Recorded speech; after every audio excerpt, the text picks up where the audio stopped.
നമസ്കാരം. വാർത്തകളും വിശേഷങ്ങളുമായി സൗത്ത് വിഷൻ ന്യൂസിലേക്ക് സ്വാഗതം.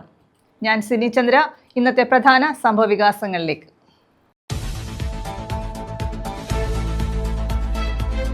സംസ്ഥാനത്ത് ട്രോളിംഗ് നിരോധനം തിങ്കളാഴ്ച അർദ്ധരാത്രി മുതൽ. കൊല്ലം തീരത്ത് ഒരുക്കങ്ങൾ പൂർത്തിയാകുന്നു. 52 ദിവസമാണ് നിരോധന കാലയളവ്. ജില്ലയിൽ പ്രവർത്തിക്കുന്ന ഇതര സംസ്ഥാന മത്സ്യബന്ധന യാനങ്ങൾ തീരം വിട്ടു തുടങ്ങി.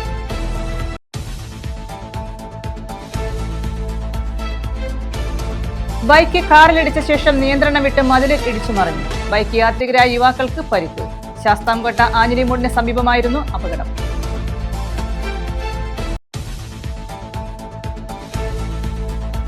കായംകുളം നഗരസഭയിലെ ശുചിമുറി മാലിന്യ സംസ്കരണ പ്ലാന്റിലെ അഴിമതി ആരോപണം.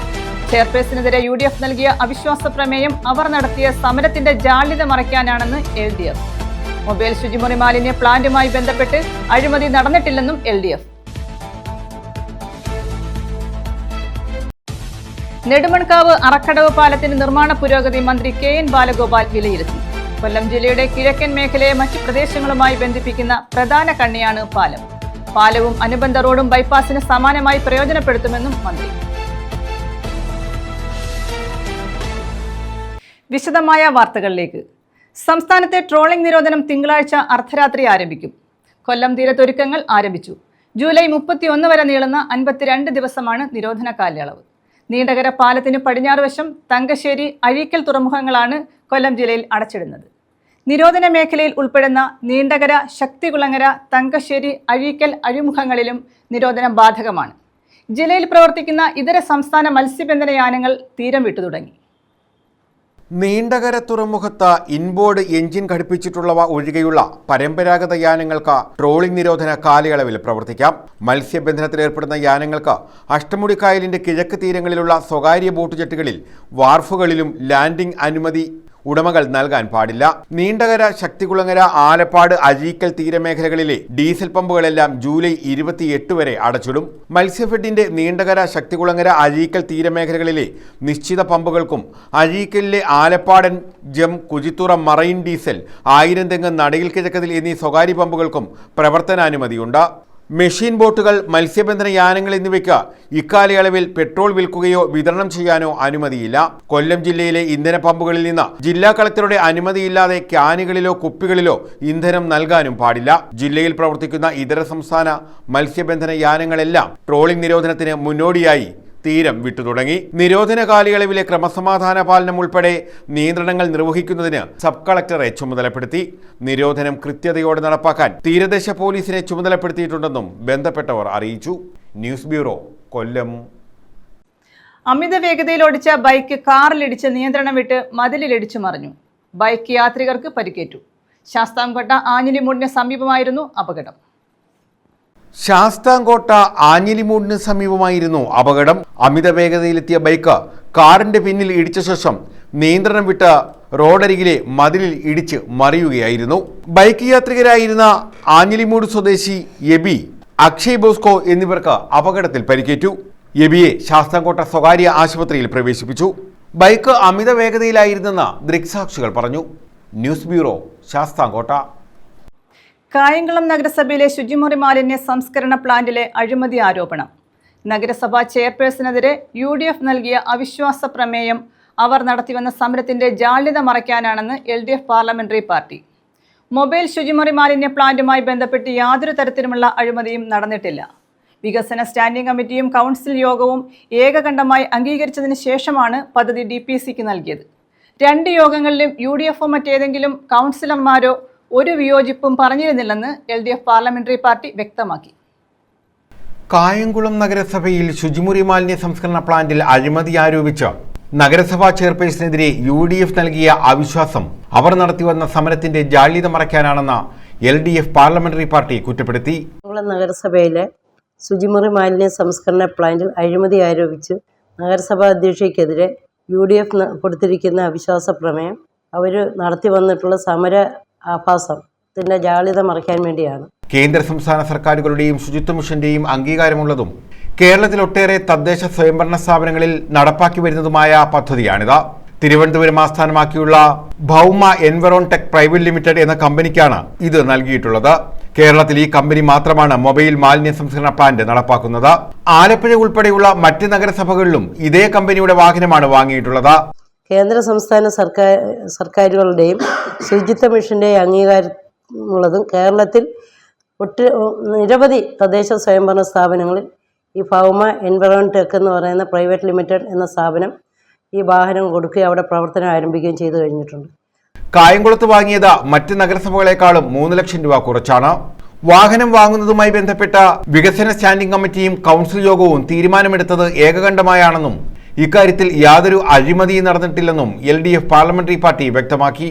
ഈ മറ്റുള്ളിടത്ത് എടുത്തതിനെക്കാട്ടിൽ വില കുറവാണ് നമ്മൾ കായംകുളത്ത് എടുത്തിട്ടുള്ളത്. ആലപ്പുഴ നഗരസഭയിൽ എടുത്തതിനെക്കാട്ടിലും തൊട്ടടുത്ത നഗരസഭയാണ് ആലപ്പുഴ നഗരസഭ. അവിടെ എടുത്തതിനെക്കാട്ടിലും വിലക്കുറവിലാണ് കായംകുളം നഗരസഭ ഈ വാഹനം ഇവിടെ എടുത്തിട്ടുള്ളത്. യാതൊരു അഴിമതിയും നടന്നില്ല എന്നുള്ള കാര്യം ഞങ്ങൾ അസന്ദിഗ്ധമായിട്ട് പറയുകയാണ്. വികസനകാര്യ സ്റ്റാൻഡിംഗ് കമ്മിറ്റിയും അതുപോലെ തന്നെ കൗൺസിലും ഏകാണ്ഡമായിട്ടാണ് ഈ പദ്ധതി അംഗീകരിച്ചത്. ഈ കൗൺസിലോ വികസനകാര്യ സ്റ്റാൻഡിംഗ് കമ്മിറ്റിയിലോ ഒരംഗം പോലും അതിനെ എതിർപ്പ് പറഞ്ഞിട്ടില്ല. അതിനകത്ത് UDFും BJP LDFും എല്ലാവരും ഒന്നിച്ചാണ് ആ പദ്ധതി നടപ്പാക്കാൻ വേണ്ടിയുള്ള തീരുമാനമെടുത്തത്. ആരോപണങ്ങൾ ഉന്നയിച്ച് പരിഹാസ്യമായ സമരം നടത്തി ജനങ്ങളെ തെറ്റിദ്ധരിപ്പിക്കാനും വികസന പ്രവർത്തനങ്ങളെ തടസ്സപ്പെടുത്താനുമുള്ള നീക്കമാണ് UDF നടത്തുന്നതെന്ന് നഗരസഭാ chairperson P. Sasikala, vice chairman J. Adarsh, SK Viswanatha, Harilal, Akhilkumar, Reji Mavanal, Mayadevi, PA Sulfikar, Gangadevi എന്നിവർ പറഞ്ഞു. ശുചിമുറി മാലിന്യ സംസ്കരണ പ്ലാന്റുമായി ബന്ധപ്പെട്ട് കഴിഞ്ഞ കുറേ ദിവസങ്ങളായി UDF നടത്തുന്ന സമര പ്രഹസനം അത് വരുന്ന തദ്ദേശ സ്വയംഭരണ സ്ഥാപനങ്ങളിലേക്കുള്ള തെരഞ്ഞെടുപ്പിന് മുന്നോടിയായിട്ടുള്ള ഒരു സമര പ്രഹസനമായിട്ടാണ് ഞങ്ങൾ ഇതിനെ വിലയിരുത്തുന്നത്. കാരണം ഈ ശുചിമുറി മാലിന്യ സംസ്കരണ പ്ലാന്റുമായി ബന്ധപ്പെട്ട് അതിൻ്റെ വാഹനം എടുത്തതുമായി ബന്ധപ്പെട്ട് യാതൊരു വിധ അഴിമതിയും ഇതേവരെ നടന്നിട്ടില്ല എന്നുള്ളതാണ്. News bureau, Kayamkulam.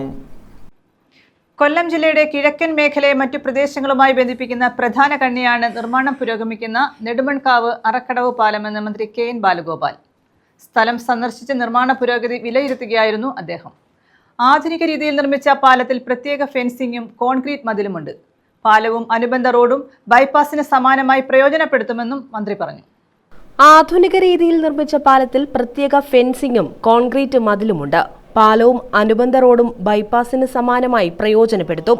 നിർമ്മാണം അവസാന ഘട്ടത്തിലാണ്. അനുബന്ധമായി ശാസ്താംകടവ്, കൽച്ചിറ പാലങ്ങളുടെ നിർമ്മാണവും ആരംഭിക്കും. 1 വർഷത്തിനുള്ളിൽ പൂർത്തീകരിക്കുമെന്നും മന്ത്രി വ്യക്തമാക്കി. നെടുമൺകാവ് ജംഗ്ഷന് തൊട്ട് താഴെയാണ്. അത് നിർമ്മിക്കണമെങ്കിൽ ഒരു ബൈപ്പാസ് ആവശ്യമായിരുന്നു. ഈ ബൈപ്പാസ് വരുമ്പോൾ ഇത് പൂർത്തിയായതുകൊണ്ട് എത്രയും പെട്ടെന്ന് അവിടുത്തെ പാലം ടെൻഡർ ചെയ്തു, കോൺട്രാക്റ്റ് കൊടുത്തു. ഈ ഒരു ബൈപ്പാസ് റെഡിയാകാത്തതുകൊണ്ട് മാത്രമാണ് ആ പാലം പൊളിച്ച് പുതുതായിട്ട് പണിയാൻ പറ്റാത്തത്. ഇപ്പോൾ ഇത് വന്നു കഴിഞ്ഞാൽ ഉടൻ തന്നെ ആ പാലത്തിൻ്റെ പണി വരും. അതും ഒരു വർഷത്തിനകം. പാലത്തിൻ്റെ പണിയുടെ മാത്രമല്ല, അത് പൂർത്തിയാവുന്നതിന് വേണ്ടിയുള്ള അനുബന്ധ റോഡും എല്ലാം ഉണ്ട്. അതും എത്രയും പെട്ടെന്ന് അവിടെ പൂർത്തിയാവും.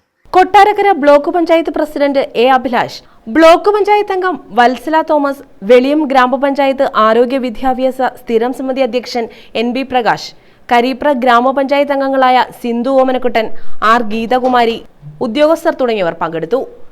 കൊല്ലം ജില്ലയുടെ കിഴക്കൻ മേഖലയിലേക്ക് കണക്ട് ചെയ്യുന്ന ഒരു പ്രധാനപ്പെട്ട റോഡാണ്. നമ്മുടെ 2 മണ്ഡലങ്ങളെ കണക്ട് ചെയ്യുന്ന ഒരു സ്ഥലം കൂടിയാണ്. നെടുമൺകാവ് നിന്ന് പോകുന്നതാണ്.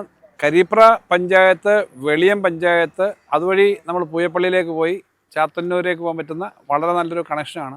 ഇത് വളരെ ഏറെക്കാലമായിട്ട് ആഗ്രഹിക്കുന്നതാണ്. അറക്കടവ് ബ്രിഡ്ജ്, അറക്കടവ് പാലം, അനുബന്ധമായ റോഡ്. അറക്കടവ് പാലവും അനുബന്ധമായ റോഡ്. ഇത് ഏറെക്കാലമായി പണി നടക്കാതെ ഉണ്ടായിരുന്ന കുറേ ബുദ്ധിമുട്ടുകളുണ്ടായിരുന്നു. വലിയ വെള്ളപ്പൊക്കം വന്ന സമയത്ത് വലിയ അപകടങ്ങൾ ഉണ്ടാവുകയും ആളുകൾ അപകടത്തിലൊക്കെ പെടുകയൊക്കെ ചെയ്ത ഒരു സ്ഥലമാണ് ഈ പാലത്തിൻ്റെ നിർമ്മാണം പണ്ടേ തുടങ്ങിക്കിടന്നത്. അത് നേരത്തെ തന്നെ തുടങ്ങി. ശ്രീമതി ഐഷ പോറ്റി MLA ആയിരുന്ന സമയത്ത് തന്നെ അതിൻ്റെ പ്രവർത്തനങ്ങൾ തുടങ്ങി. പിന്നീട് അത് കുറച്ചു കാലം അതിൻ്റെ റേറ്റും പണവും പിന്നെ അനുവാദങ്ങളുടെ ഒരു പ്രശ്നം വന്നിരുന്നു. ഇപ്പോൾ റിവൈസ് ചെയ്ത് കിഫ്ബിയിൽ പണം അനുവദിച്ചു. ഇപ്പോൾ ഇത് പാലം വളരെ മനോഹരമായി ചെയ്തു, റോഡ് ഏറ്റവും ആധുനികമായി ചെയ്തു. ഇതിൻ്റെ സൈഡിലുള്ള പ്രൊട്ടക്ഷനൊക്കെ വലിയ കോൺക്രീറ്റ് വാളും നമ്മുടെ NH പോലെ തന്നെ സൈഡിൽ പ്രൊട്ടക്ഷനായിട്ടുള്ള പ്രത്യേക ഫെൻസിങ്ങും അടക്കം എല്ലാ സൗകര്യങ്ങളോടെ കൂടിയാണ് വന്നേക്കുന്നത്. അതുകൊണ്ട് മെയിൻ റോഡ് നേരത്തെ ഉണ്ടായിരുന്ന മെയിൻ റോഡുകളെക്കാളും സൗകര്യത്തിൽ ഒരു അനുബന്ധ റോഡ് വന്നിരിക്കുകയാണ്. നല്ലൊരു ബൈപ്പാസാണ്. നെടുമൺകാവ് ജംഗ്ഷനിൽ നിന്ന് ഒരു പുതിയ ബൈപ്പാസ് പോലെ വെളിയം, അതുവഴി തൊട്ടപ്പുറത്തേക്ക് പൂയപ്പള്ളിക്കും പോയി NH-ലേക്ക് കണക്ട് ചെയ്യാം, MC റോഡിലേക്ക് കണക്ട് ചെയ്യാവുന്ന ഒരു പുതിയ ബൈപ്പാസ് കൂടി വന്നിരിക്കുകയാണ്. News bureau, Kottarakkara. കൂപ്പ് മാനേജരെയും ഫോറസ്റ്റ് ജീവനക്കാരെയും യൂണിയൻ നേതാക്കൾ മർദ്ദിച്ചു. ആര്യങ്കാവിലായിരുന്നു സംഭവം. BMS, AITUC നേതാക്കളാണ് മർദ്ദിച്ചത്. സംഭവത്തിൽ പോലീസിൽ പരാതി നൽകി.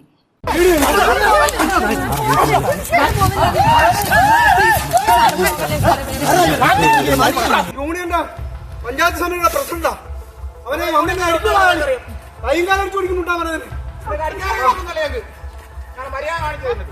തൊഴിൽ തർക്കത്തിനിടെ വനം വകുപ്പ് ഉദ്യോഗസ്ഥനും കൂപ്പു മാനേജർക്കും യൂണിയൻ നേതാക്കളുടെ ക്രൂരമർദ്ദനം. ആര്യങ്കാവ് ബീറ്റ് ഫോറസ്റ്റ് ഓഫീസർ രാജേഷിനും മാനേജർ ബിജുവിനുമാണ് മർദ്ദനമേറ്റത്. ആര്യങ്കാവ് കരയാളർമെത്ത് 1964 തേക്ക് തോട്ടത്തിലായിരുന്നു സംഘർഷം. കരാർ അവസാനിക്കാൻ ഒരു ദിവസം മാത്രം ബാക്കി നിൽക്കെയാണ് BMS, AITUC പ്രാദേശിക നേതാക്കൾ സ്ഥലത്തെത്തിയപ്പോൾ തർക്കമുണ്ടായത്. ഇതിനിടെ കൂപ്പ് മാനേജർ ബിജുവിനെ അതിക്രൂരമായി നേതാക്കൾ ചേർന്ന് മർദ്ദിച്ചു. ഡ്യൂട്ടിയിലുണ്ടായിരുന്ന ബീറ്റ് ഫോറസ്റ്റ് ഓഫീസർ രാജേഷ് പിടിച്ചുമാറ്റാൻ എത്തിയതോടെ രാജേഷിനും മർദ്ദനമേറ്റു. വനിതാ ബീറ്റ് ഓഫീസർമാർക്ക് നേരെ അസഭ്യവർഷവും ഉണ്ടായി. സംഭവത്തിൽ തെന്മല പോലീസിൽ RFO സനോജ് പരാതി നൽകി. മർദ്ദനമേറ്റവർ വിവിധ ആശുപത്രിയിൽ ചികിത്സയിലാണ്. News bureau, Aryankavu. മരച്ചില്ലകൾ ഒടിഞ്ഞു വീണ് ഗതാഗതം തടസ്സപ്പെട്ടു. ചിറ്റുമല കുണ്ടറ പള്ളിമുക്ക് റോഡിൽ ഓണമ്പലം ഭാഗത്തായിരുന്നു സംഭവം. അപകടാവസ്ഥയിലുള്ള ഉണങ്ങിയ മാവും ആൽമരത്തിന്റെ ശിഖരവും ഒടിഞ്ഞു വീണാണ് ഗതാഗതം തടസ്സപ്പെട്ടത്. അപകടാവസ്ഥയിലുള്ള ഉണങ്ങിയ മാവും ആൽമരത്തിന്റെ ശിഖരവും ഒടിഞ്ഞു വീണാണ് ഗതാഗത തടസ്സമുണ്ടായത്. ചുറ്റുമല കുണ്ടറ പള്ളിമുക്ക് റോഡിൽ ഓണമ്പലം ഭാഗത്തായിരുന്നു സംഭവം. ഫയർഫോഴ്സ് എത്തി തടി മുറിച്ചുമാറ്റിയാണ് ഗതാഗതം പുനഃസ്ഥാപിച്ചത്. കഴിഞ്ഞ മാസം മരച്ചില്ലകൾ ഒടിഞ്ഞു വീണ് കശുവണ്ടി തൊഴിലാളിയായ സ്ത്രീക്ക് പരിക്കേറ്റിരുന്നു. അപകടാവസ്ഥയിലുള്ള മരങ്ങൾ മുറിച്ചുമാറ്റണമെന്ന് PWD അധികൃതരോട് ആവശ്യപ്പെട്ടിട്ടും മുറിച്ചുമാറ്റാൻ അധികൃതർ തയ്യാറാകുന്നില്ലെന്നും ആക്ഷേപമുണ്ട്. 250-ലധികം ആളുകൾ ജോലി ചെയ്യുന്ന ഫാക്ടറിയുടെ മുന്നിൽ ഗേറ്റിനോട് ചേർന്നാണ് മരം നിൽക്കുന്നത്. തലനാഴിഴയ്ക്കാണ് വലിയൊരു അപകടത്തിൽ നിന്നും തൊഴിലാളികൾ രക്ഷപ്പെട്ടത്. അപകടമുണ്ടാകുന്നതുവരെ കാത്തിരിക്കാതെ അടിയന്തരമായി മരങ്ങൾ മുറിച്ചുമാറ്റണമെന്ന ആവശ്യം ശക്തമാണ്. അടിയന്തരമായി മരം മുറിച്ചുമാറ്റാൻ നടപടി സ്വീകരിക്കണമെന്ന് കിഴക്കേക്കല്ലട ഗ്രാമപഞ്ചായത്ത് വൈസ് പ്രസിഡന്റ് രാജു ലോറൻസ് അധികൃതരോട് ആവശ്യപ്പെട്ടു. News bureau, Kundara. ദേശീയ പതാക ഉയർത്തിയും വൃക്ഷത്തൈ നട്ടും CPI പ്രവർത്തകർ സംസ്ഥാന വ്യാപകമായി പ്രതിഷേധിച്ചു. പരിസ്ഥിതി ദിനത്തെ സംസ്ഥാന ഗവർണർ രാഷ്ട്രീയവൽക്കരിക്കാൻ ശ്രമിച്ചെന്നാരോപിച്ചാണ് CPI സംസ്ഥാന വ്യാപക പ്രതിഷേധം സംഘടിപ്പിച്ചത്. ഇതിന്റെ ഭാഗമായി പുനലൂർ മണ്ഡലം കമ്മിറ്റി ഓഫീസിൽ ദേശീയ പതാക ഉയർത്തി വൃക്ഷത്തൈയും നട്ടു. ഇൻകുലാബ് സിന്ദാബാദ്, ഇൻകുലാബ് സിന്ദാബാദ്, ഇൻകുലാബ് സിന്ദാബാദ്, ഇൻകുലാബ് സിന്ദാബാദ്, CPI സിന്ദാബാദ്, CPI സിന്ദാബാദ്, ദേശീയ ഐക്യം സിന്ദാബാദ്, ദേശീയ ഐക്യം സിന്ദാബാദ്, പുലരട്ടെ പുലരട്ടെ പുലരട്ടെ പുലരട്ടെ, ദേശീയത പുലരട്ടെ ദേശീയത പുലരട്ടെ, ദേശീയത പുലരട്ടെ ദേശീയത പുലരട്ടെ. പരിസ്ഥിതി ദിനത്തെ കേരള ഗവർണർ രാഷ്ട്രീയവൽക്കരിക്കാൻ ശ്രമിച്ചെന്നാരോപിച്ചാണ് CPI സംസ്ഥാന വ്യാപകമായി പ്രതിഷേധം സംഘടിപ്പിച്ചത്. CPI ബ്രാഞ്ചുകളിൽ ദേശീയ പതാക ഉയർത്തിയും വൃക്ഷത്തൈ നട്ടുമാണ് പ്രതിഷേധിച്ചത്. ഇതിന്റെ ഭാഗമായി CPI പുനലൂർ മണ്ഡലം കമ്മിറ്റി ഓഫീസിൽ പാർട്ടി മുതിർന്ന നേതാവ് ജോബോയ് പെരേര പതാക ഉയർത്തി. ജില്ലാ കൗൺസിൽ അംഗവും മുൻ നഗരസഭാ ചെയർമാനുമായ K. രാധാകൃഷ്ണൻ വൃക്ഷത്തൈ നട്ടു. CPI മണ്ഡലം സെക്രട്ടറി VP ഉണ്ണികൃഷ്ണൻ പ്രതിഷേധ സന്ദേശം നൽകി. തീർച്ചയായും ഗവർണറുടെ നടപടിയിൽ പ്രതിഷേധിച്ചുകൊണ്ട് ഇന്ന് ഇന്ത്യൻ കമ്മ്യൂണിസ്റ്റ് പാർട്ടി സംസ്ഥാന വ്യാപകമായി എല്ലാ ബ്രാഞ്ചുകളിലും ഇതുപോലെ ദേശീയ പതാക ഉയർത്തുകയാണ്. നമ്മുടെ രാജ്യം അഖണ്ഡ ഭാരതമായി നിലനിൽക്കണം. എല്ലാവരും ഒന്നിച്ച് നിലനിൽക്കണം. ഇവിടെ ഹിന്ദുവും മുസ്ലിമും പാഴ്സിയും ജൈനനും എല്ലാം ഒന്നായി നിലനിൽക്കണം. അവർക്ക് വേണ്ടിയാണ് നമ്മുടെ ഭാരതം, എല്ലാവർക്കും വേണ്ടിയാണ്. നാനത്വത്തിൽ ഏകത്വം എന്ന ലക്ഷ്യത്തിലാണ് ഭാരതം മുന്നോട്ട് പോകേണ്ടത്. അത് ഒരു ഹിന്ദു രാഷ്ട്രമാക്കുവാൻ അല്ലെങ്കിൽ ഒരു RSS രാഷ്ട്രമാക്കുവാൻ പരിശ്രമിക്കുന്ന ഗവർണർ അതിന് ചുട്ട മറുപടിയാണ് CPI നൽകുന്നത്. തീർച്ചയായും ഇന്ന് ഇവിടെ ദേശീയ പതാക ഉയർത്തുന്നത് നമ്മുടെ ഏറ്റവും ആദരണീയനായ ജോബോയ് പെരേര സാറാണ്. പെരേര സാറാണ് മുൻകാലങ്ങളിലും പതാകകൾ ഉയർത്തിക്കൊണ്ടിരുന്നത്. ഈ നാടിൻ്റെ പ്രതീകമായ ജോബോയ് പെരേര സാറ്, അതുപോലെ ജില്ലാ കൗൺസിൽ അംഗം സഖാവ് K. രാധാകൃഷ്ണൻ ഇവിടെ വൃക്ഷത്തൈ നടുകയാണ്. പരിസ്ഥിതി ദിനത്തിൽ വൃക്ഷത്തൈ നമ്മൾ നട്ടു. അതിനുശേഷം ഇപ്പോൾ വീണ്ടും പരിസ്ഥിതി ദിനം ഇത്തരത്തിൽ ആഘോഷിക്കുവാൻ ഇടയാക്കിയ ഗവർണർ അതിനൊരു സൂചകമായിക്കൊണ്ട് പരിസ്ഥിതി ദിനത്തിൽ വൃക്ഷത്തൈ നടത്തുന്നത് സഖാവ് K. രാധാകൃഷ്ണനാണ്. നഗരസഭാ വികസനകാര്യ standing committee chairman Priyapillai, councillor അഖില സുധാകരൻ, J. ഡേവിഡ്, ലതീഷ് ചന്ദ്രൻ, ബാബു തുടങ്ങിയവർ പങ്കെടുത്തു.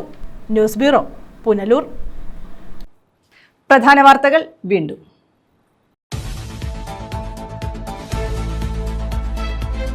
സംസ്ഥാനത്ത് ട്രോളിംഗ് നിരോധനം തിങ്കളാഴ്ച അർദ്ധരാത്രി മുതൽ. കൊല്ലം തീരത്ത് ഒരുക്കങ്ങൾ പൂർത്തിയാകുന്നു. 52 ദിവസമാണ് നിരോധന കാലയളവ്. ജില്ലയിൽ പ്രവർത്തിക്കുന്ന ഇതര സംസ്ഥാന മത്സ്യബന്ധന യാനങ്ങൾ തീരം വിട്ടു തുടങ്ങി.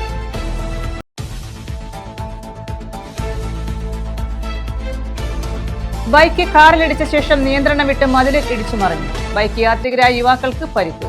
ശാസ്താംകോട്ട ആഞ്ഞിലിമൂടിന് സമീപമായിരുന്നു അപകടം.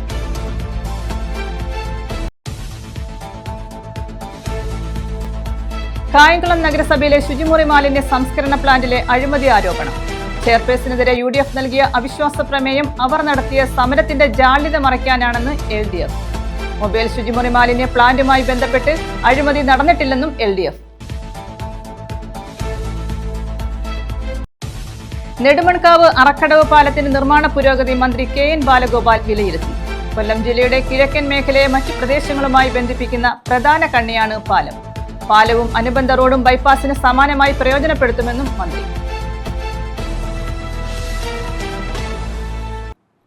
ഈ വാർത്താ ബുള്ളറ്റിൻ പൂർണ്ണമാകുന്നു. നമസ്കാരം.